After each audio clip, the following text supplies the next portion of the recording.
Hi. So మా అత్తగారు India నుంచి ఇది చికెన్ పికిల్, ఇది ప్రాన్స్ పికిల్ అనమాట. సో మనకి నార్మల్గా వర్క్ చేసినప్పుడు అంత టైం ఉండదు కదా కుకింగ్ చేసుకుని. సో ఇది స్పేర్గా పెట్టుకున్నాను అనమాట, ఈజీగా ఉంటుంది. సో వైట్ రైస్ నార్మల్ కుక్కర్లో పెట్టుకుంటే అయిపోతుంది. So lemon and onions, so ఇది ఇలాగా కలుపుకొని తిని చెప్తాను మీకు టేస్ట్ ఎలా ఉందో.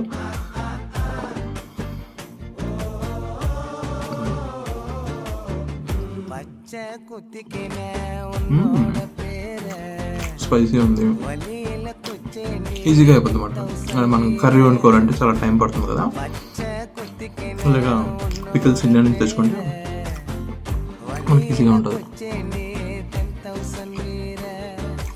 అంటే వెజిటేరియన్ డేస్లో వేరే ఉంటాయి, ఇది నాన్ వెజ్కి ఇది. సో పికిల్ చికెన్ అయితే చాలా బాగుంది, ఫ్రిడ్జ్లో పెట్టుకో.